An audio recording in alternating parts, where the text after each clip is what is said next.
शादी के दिन एक अटैची की तरफ इशारा करती नवविवाहित दुल्हन ने अपने पति से वादा लिया था कि वह उस अटैची को कभी नहीं खोलेंगे। उसके पति ने भी उससे वादा किया कि वह बिना उसके परमिशन के उस अटैची को कभी नहीं खोलेगा। शादी के 50वें साल में जब पत्नी बिस्तर पर जिंदगी की आखिरी सांसें ले रही थी तो पति ने अपनी पत्नी को उस अटैची की याद दिला दी।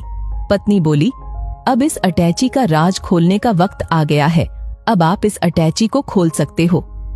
पति ने जब अटैची को खोला तो उससे 2 गुड़ियां और 1 लाख रुपए बाहर निकले। पति ने पूछा तो पत्नी बोली, मेरी माँ ने मुझे सफल शादी का राज्य दिया।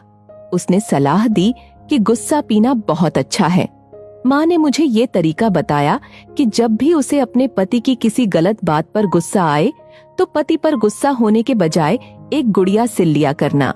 इसलिए जब भी तुम्हारे बारे में किसी गलत बात पर गुस्सा आता तो मैं एक गुड़िया सी लिया करती थी।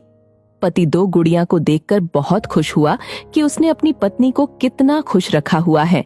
सफल दाम्पत्य जीवन के 50 वर्ष पूरे होने के बाद उसकी पत्नी ने सिर्फ 2 गुड़िया बनाई।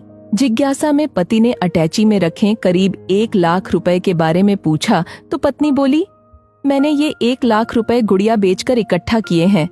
इतना सुनते ही पति को अपनी सभी गलतियों का एहसास हुआ और उसने अपनी पत्नी से सिर झुकाते हुए माफी मांगी। पत्नी का दिल इतना बड़ा था कि उसने माफ कर दिया। जीवन की खुशियों के लिए पति पत्नी के रिश्ते को प्यार, विश्वास और समझदारी के धागों से मजबूत बनाना पड़ता है। छोटी छोटी बातें इग्नोर करनी होती हैं।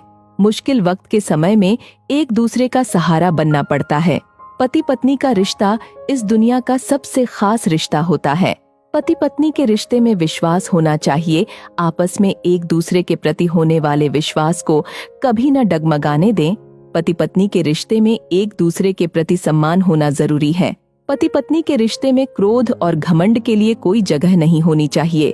पति पत्नी के रिश्ते को मजबूत बनाने के लिए एक दूसरे को समय दे, एक दूसरे की इच्छाओं का आदर करे, एक दूसरे की भावनाओं को समझे, एक दूसरे के प्रति अपने प्यार को कभी कम न होने दे। हमेशा मिलजुल कर अपने प्यार को बढ़ाने के लिए कुछ न कुछ खास करना चाहिए। सबसे अहम बात, दोनों को अपनी जिंदगी में एक दूसरे को बराबर समझना चाहिए।